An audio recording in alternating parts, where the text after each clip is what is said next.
Apa? Kematian. Berarti kematian itu menyenangkan atau menyusahkan? Apapun kamu tidak berani jawab karena kamu agak-agak duniawi itu kelihatannya. Tapi secara ilmu, kamu tahu kan kalau mati itu tidak buruk-buruk banget. Karena apa? Itu akhir dari segala keburukan. Sehingga Nabi ngajarkan kalimat itu begitu luar biasa. Allahumma ahyini maka natil hayatu khairan li wa tawaffani maka natil wafatu khairan li. Nabi melihat dunia itu begitu indah. Ya Allah, kalau saya ini hidup, anggap saja hidup ini ziyadatan li fi kulli khairin, menjadi modal saya menambah segala kebaikan. Jika suatu saat saya mati, anggap mawon rohatan li min kulli syarrin, itu akhir dari segala keburukan saya. Sehingga mati hidup ya baik karena di situ kita bisa berkontribusi beramal soleh. Mati juga baik karena mengakhiri segala keburukan. Nabi nate ngendikan lagi, ajaban li amril mu'mini inna amrahu kullahu khair. Orang mukmin itu mengagumkan, semuanya baik. In asobathu na'ma syakara fakana khairan lah. Kalau baru dapat nikmat dia syukur, maka itu baik. Wa in asobatu dharra sabara. Kalau dapat masalah mereka sabar, itu juga baik. Sehingga orang mukmin dua sisinya pasti baik. Itu juga kalimat, maksudnya moto atau pegangan hidup. Nah, berikut ini saya beri contoh, ini kenangan saya, ini contoh terakhir. Masalah jadi orang terkenal maupun tidak. Di sini dicontohkan Imam Ghazali di halaman 367 di kitab saya 367, juznya 3 di kitab Ihya Ulumuddin. Di sini beliau cerita betapa untuk menjaga ikhlas sebaiknya orang itu tidak terkenal, tidak syuhrah, tidak terkenal. Oke, itu kita sepakat ya, karena kalau terkenal mungkin orang dipaksa publik dengan tanda kutip untuk selalu berbuat baik, tapi karena jaim lah, jaga image atau apa. Tapi ketika dibalik pertanyaannya, kamu rela yang terkenal itu orang nggak benar, sementara yang orang benar itu nggak terkenal. Lalu masyarakat taunya yang tidak benar. Kalau pertanyaannya dibalik itu, orang baik wajib terkenal enggak? Kalau pertanyaannya dibalik seperti itu. Dokter yang benar tidak terkenal, yang malpraktek terkenal. Kamu ingin kondisi seperti itu? Gak ingin kan? Kampus yang bagus gak terkenal, kampus yang bagus gak terkenal, yang gak bagus. Nah, artinya apa? Gara-gara olah kata, olah pikiran, ini logika jadi rubah. Lagi-lagi apa? Jawaban itu ada di kata-kata sebetulnya. Makanya bab-bab seperti ini tidak usahlah kita berdebat, berpolemik. Sebaiknya orang itu humul, menutup diri, apa sebaiknya orang terkenal, itu nggak perlu seperti itu. Sudah terserah Tuhan saja. Makanya saya mulai dulu ngaji sampai sekarang itu ya tidak punya punya ikon tertentu atau punya website tertentu, enggak. Sudah terserah pangeran. Sudah. Saya juga tidak sok suci materialistik atau enggak, ya tidak mikir saya. Bukan apa-apa ya, karena saya ini kiai, jadi biasa urusannya sama Allah, tidak sama makhluk. Jadi pusing kalau sama sarah-sarahnya makhluk itu pusing. Meskipun rektor kalau nasihati saya pasti tidak saya terima, itu tetap makhluk, itu sudah ada ngefek. Kalau saya itu sudah ada itu. Bukan karena saya sombong, ya memang makhluk betul gitu, bukan. Cuma nasibnya bejo aja, tapi makhluk tetap makhluk. Saya beri contoh ya. Ini makalah yang ditulis Imam Ghazali. Ya. I'lam aslahakawah ana aslal jah wa intisarus sayyid atau sayyidi wal istihar bahwa mazmum itu balil mahmudu al khumulu illa man saharahu wa ta'ala linasri dini min ghairi takallufi talabi syuhrati minhu. Jadi kalau kamu ingin ibadah kamu selamat, ya kamu jangan terkenal. Tapi resikonya adalah kalau kebaikan itu tidak terkenal, maka gak dikenali. Kalau gak dikenali berarti masyarakat hanya punya percontohan yang tidak baik, karena yang baik tidak terkenal. Jadi itulah ulama-ulama dulu. Jadi apa-apa itu dibanding-bandingkan. Kemudian nanti kelihatan, jawabannya itu kelihatan. Jadi ulama dulu itu biasa ngarang misalnya afatun nikah, sisi negatifnya nikah. Harus ngurmat istri, harus macam-macam. Kalau terlantar itu ya dosa. Seperti tadi Pak Marsudi cerita, kalau orang ngapalkan Quran itu takut lupa, kalau lupa itu jadi dosa. Pertanyaannya, kalau semua orang takut lupa, takut dosa, semua orang nggak hafal Quran karena potongan-potongan lupa. Cara berpikir tidak seperti itu. Kalau berpikir ya namanya hafalan ya inginnya hafal, kan nggak ingin lupa.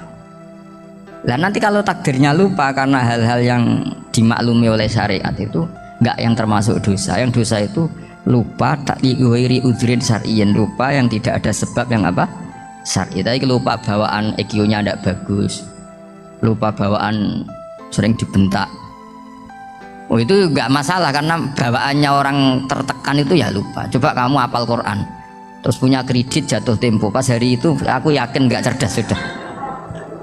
Itu bawaannya orang tertekan itu pasti lupa.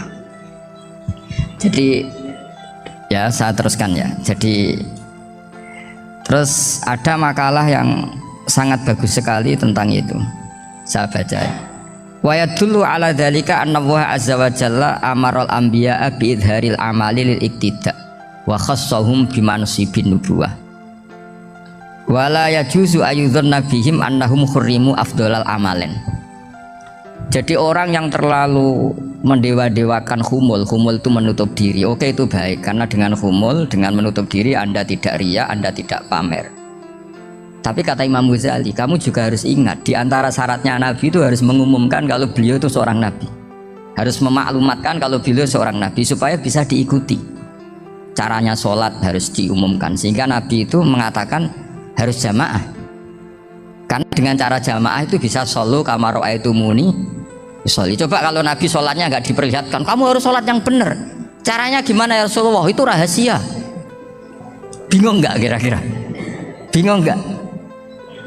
Ya misalnya amal rahasia selalu lebih baik. Terus ada pertanyaan, Nabi ngendikan kamu sholat yang benar, caranya gimana Nabi?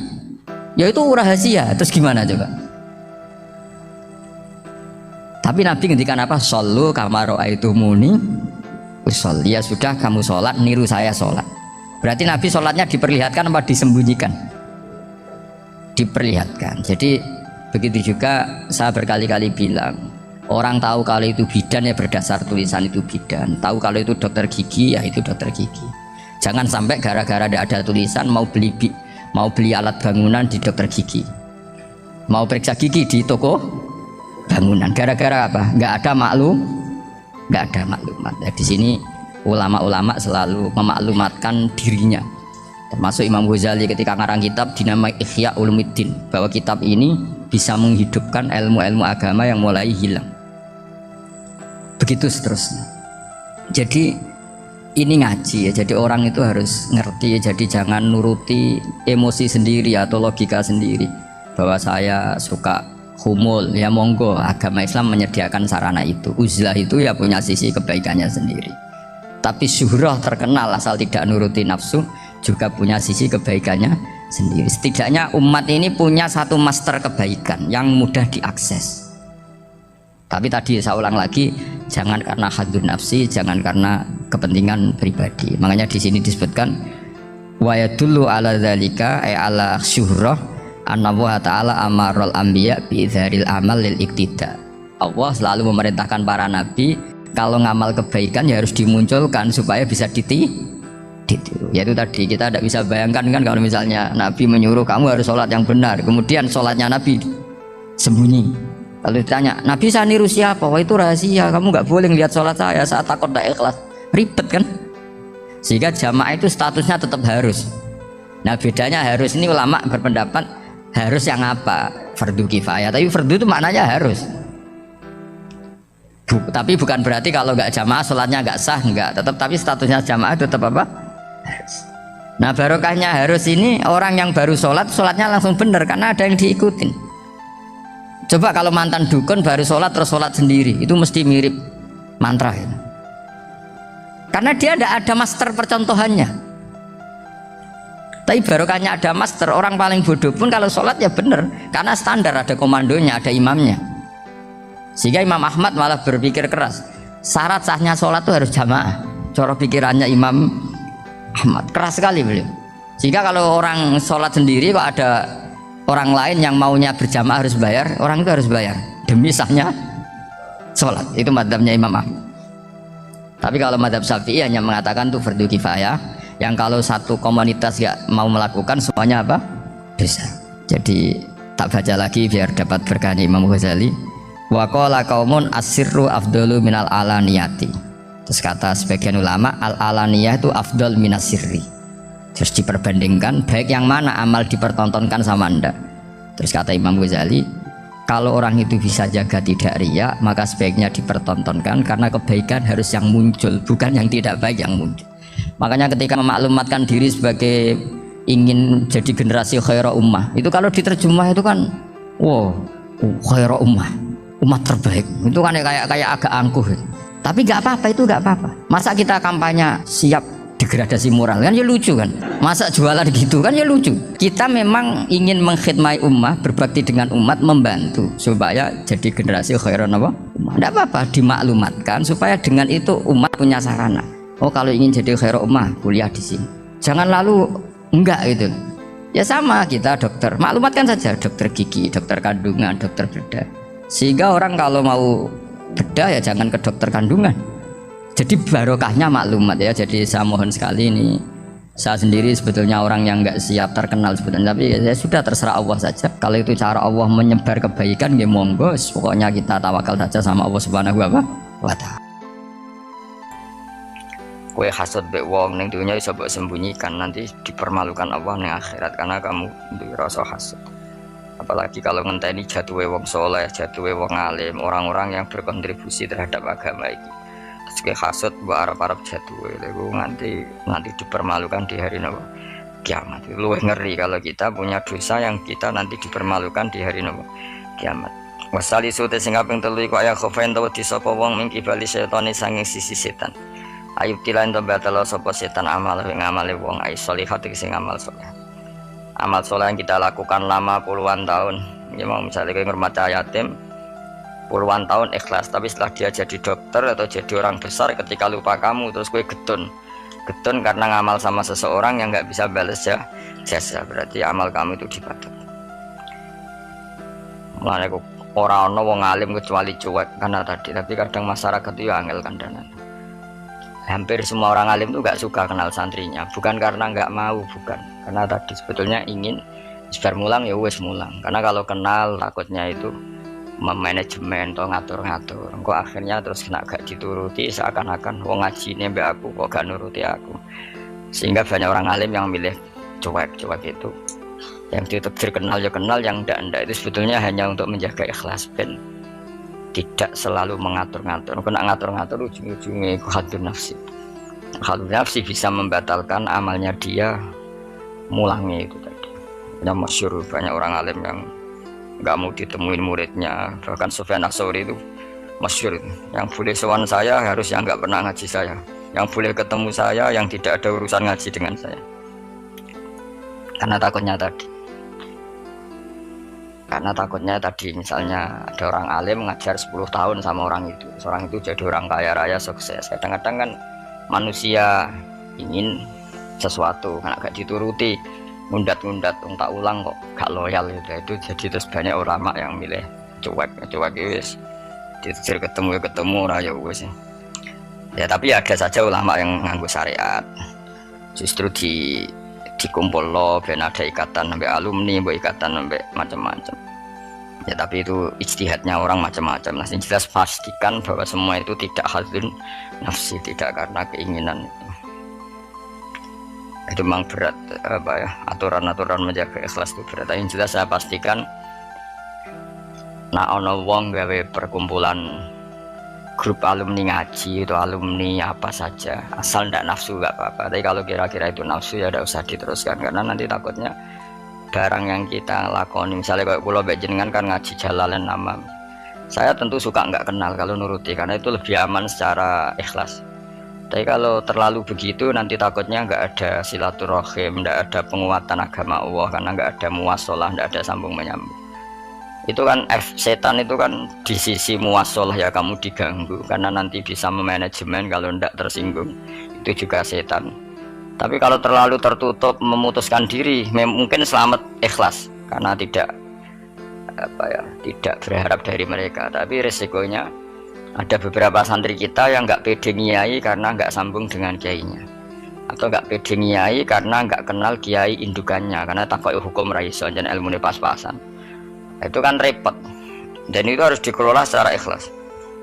Saya punya sekian santri yang di Papua, di mana-mana. Kalau nggak sambung saya nggak berani, takutnya kalau ada pertanyaan hukum dia tidak bisa jawab.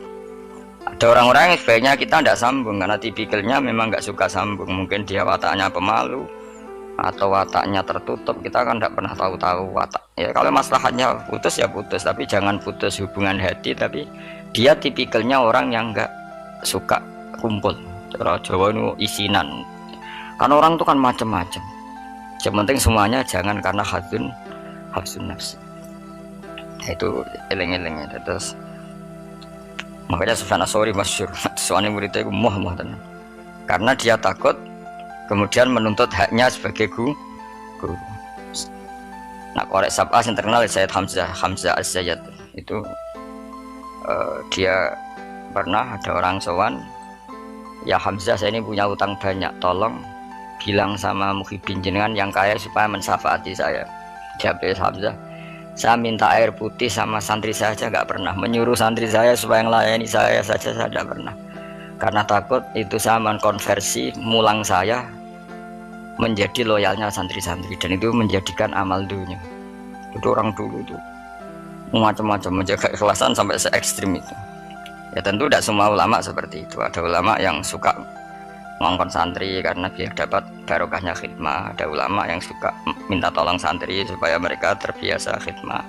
Itu kan istihad. Yang penting pastikan diri kamu tidak ada hadzun nafsi. Itu semuanya motifnya itu nafsi, itu jangan.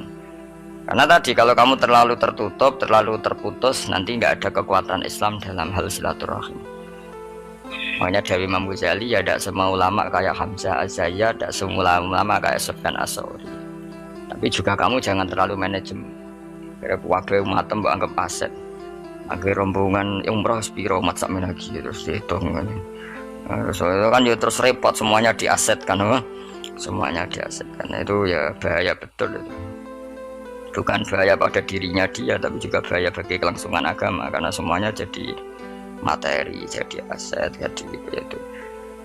Ya sudah, kita ngikuti aturannya Allah dan Rasul. Ya nak cara kula paling gampang ya wis alami wae, alami nak sing ditakdir Allah, kenal ben kenal ora ya wis penting wis buen ngono kabeh. Ya sudah, darhum sudah sementing tadi ikhlas.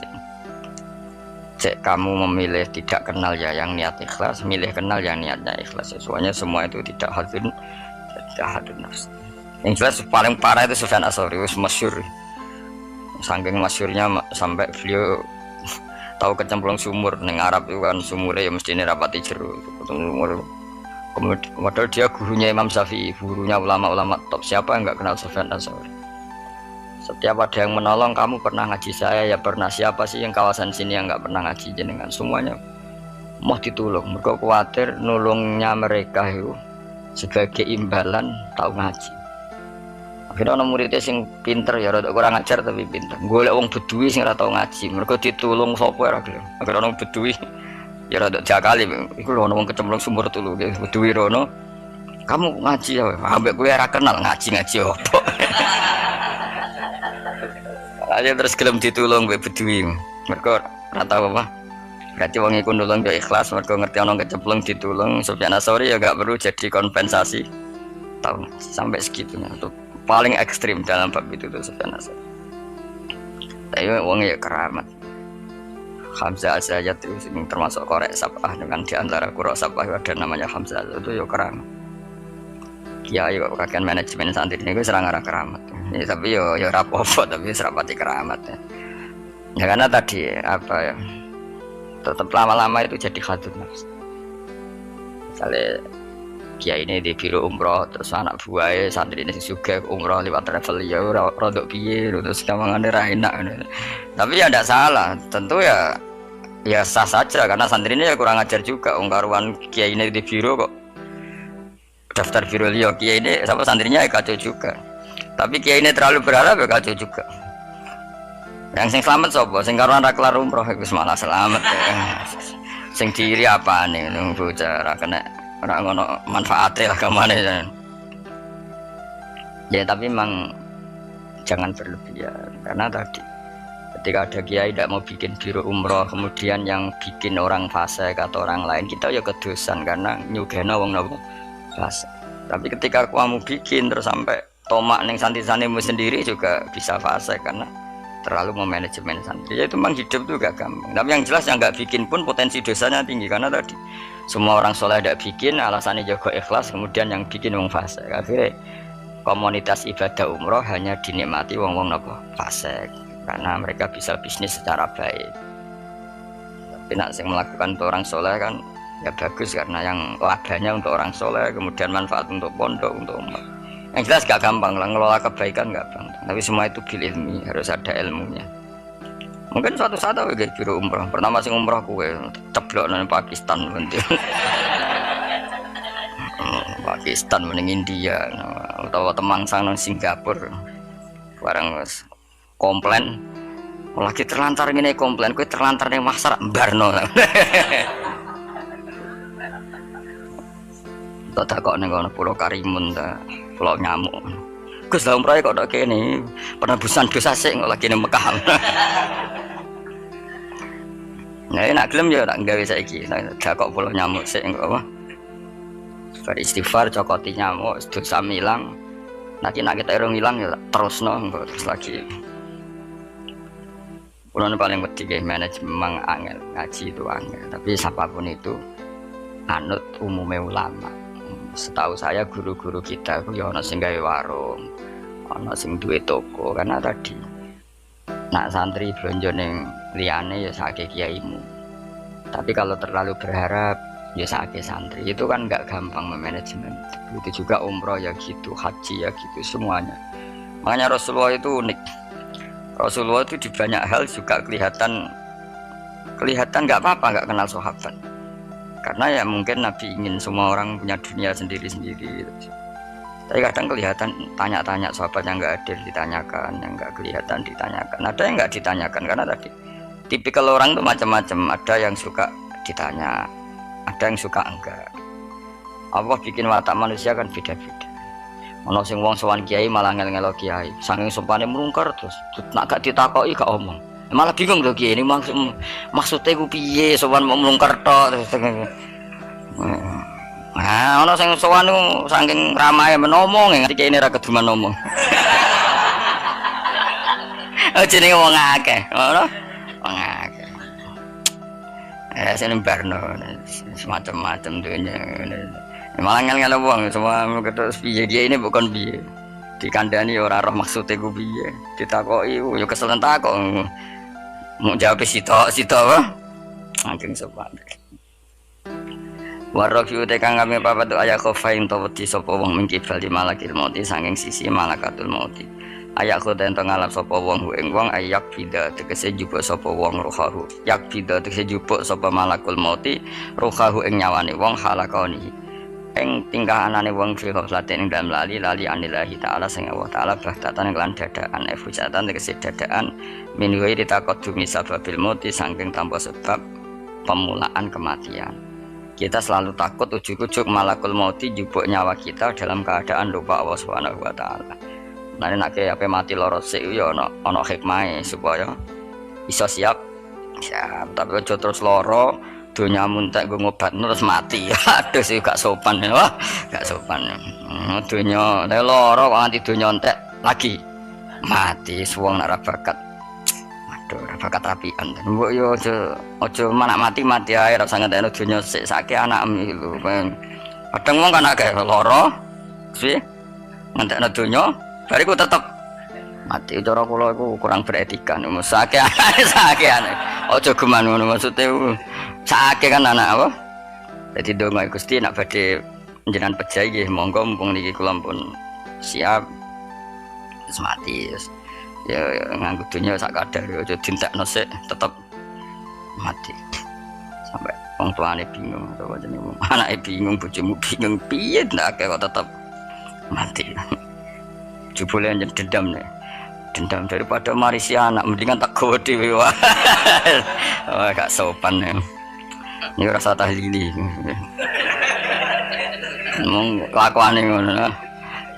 Wal khamisu te sing kelima iku ngene, akhafu tegese wedi sapa wong mingki bali dunya sangi sisi dunya. Mata iha tegese papai sedunya wasinatiha lan ya tegese papai sedunya ayakhtar. Nyanto kebujuk sapa wong. Minane kebujuk ayat ma'inna tegese ngrasa nyaman sapa wong biha kelan dunya. Kamu setiap punya dunia itu merasa nyaman dengan dunia itu, sehingga kalau dunia itu enggak ada kamu tersiksa. Itu ya repot. Kayak zaman awak dhewe rong sugih iku duwe dhuwit 1000 ngopi ya wis seneng. Barang wis sugih nek ora duwe tabungan 1 juta 2 juta enggak nyaman. Akhirnya kita nyamannya dengan materi. Dhisik lunga iku ya wong mayeme nggo jimat, saiki nek gak nggo ATM, nggo HP wis gak nyaman. Wis saiki lunga jimatem karek ning omah tetep lunga, tapi nek ATM karek utawa HP-mu karek balik, ha. Aduh repot. Yes ngono macam-macam. Yes rapopo zaman akhir, tapi kita tetap belajar secara ilmu. Apa belajar secara saya lunga Jakarta ya nyaman-nyaman. Sebayangno nak terlantar ya turune masjid. Saiki gak nak gak di hubungan WA wong Jakarta ora nyaman. Mereka kepengin nyaman di Jakarta, mereka kancane akeh. Sono yang saiki ruwet. Jane ra sampai yang ngono. Kula kecelok wong alim termasuk tokoh. Kula lunga ning ndi ora tau ngubungi wong setempat wis. Anut kula biasa teng terminal Surabaya suwi bisir liwat santai. Kabeh kawulane pangeran ketemu wis ribet, ketemu dagang asongan ya kawulane pangeran kabeh umat Nabi wis ora ribet. Ditulung wong sugih ku bolak-balik diterno. Ala wong awam bolak-balik. Soale urip ora usah di manajemen ben kono. Ning donya mesti 8 menit ya ribet. Jadi uripem iku umure donya mulai digawe nganti kiamat iku dinisbatno akhirat ana sing ngitung 8 menit. Iku mulai pertama donya digawe nganti dina kiamat. Iku dinisbatno selawase akhirat 8 menit. Pemene umurmu terima 80 tahun iku 0000 sekian. Ya ngono kok ben dihormati wong ben dijujur wae ora penggawean ben. Tapi kalau kamu nggak suka dicucup orang, nggak suka dihormati, itu juga buruk juga kalau berlebihan, karena kamu tidak ingin umat punya adab, punya etika. Tapi kalau kamu ingin umat punya etika juga berlebihan, karena jangan-jangan itu nafsu kamu ingin dihormati. Nggak gampang ngelola itu semua, nggak gampang. Saya juga nggak suka orang sufi yang berlebihan, nggak suka dihormati, nggak bisa salami template, nggak suka khawatirnya nanti mendidik umat tidak punya etika, tidak punya aturan, tahu hak-haknya guru. Tapi kalau kamu itu berharap itu berlebihan, jangan-jangan karena nafsu kamu yang ingin dihormati. Maka kita harus seimbang. Kita juga suka umat itu sopan, karena itu menjadi umat berperadaban. Kalau berperadaban maka lebih mudah menjaga Islam. Tapi kalau kamu manfaatkan sebagai bagian jatah nafsu kamu itu pasti kamu disalahkan Allah juga. Karena tradisi umat menghormati, kamu manage supaya menguntungkan diri kamu, itu nafsu. Makanya itu ngelola itu tidak gampang. Tapi kalau kamu suka, aku gak senang dihormati orang, kemudian orang nggak punya etika, itu juga disalahkan Allah karena menciptakan umat tanpa etika. Ya sudah, makanya itu hebatnya Nabi. Nabi itu kadang dihormati duka, tapi kadang ada orang tidak hormat ya duka, karena nggak masyhur kan Nabi kalau beliau lewat kok sahabat berdiri, beliau ngendikan, kamu jangan memperlakukan saya kayak raja-raja ajam, biasa saja, gak usah berlebihan. Tapi ketika ada orang nggak punya etika, Nabi juga duka, karena Nabi diutus liutamima makarimal akhlak. Tapi semua itu nggak ada nafsu. Itu hebatnya Nabi Muhammad SAW. Semua itu ditata. Sekamane kita di santri medit itu ya rasa seneng. Mereka itu didikan yang enggak. Tapi misalnya kowe berharap santri kulo mau dengan makna ngekei kowe, itu ya babnya ditomak. Napa babnya ditomak? Tapi kalau membiarkan santri medit, kamu tidak tarbiyah. Medit adalah sifat yang dibenci Rasulullah, dan kamu membiarkan orang itu medit. Ya itu kita harus punya tadi ilmu lagi-lagi yang bisa mengelola itu semua, apa? Ilmu. Wasa disutai kang kaping 6 kaya khofain tawadi sapa wong mingki balil ahli. Saking sisi keluarga wal iyali lan anak putu. Wahum utawi al ahli wal iyali kuman wong yamunu kang rumat sapa wong hum ing wong akeh. Dikatakan keluarga, orang harus kamu rumat. Kamu harus punya ketakutan juga sama anak-anak kita, sama keluarga kita. Ayyash takhila ingin tau dadi sibuk sapa wong bihim mau kelawan ngurus keluarga. Soalnya kayak dia anak wae perainan, jaluk perainan, bojo blonjo mbok urusi terus kapan kayak eling pangeran. Tapi misalnya kayak tau ngurusi blas, malah kayak dianggap problem.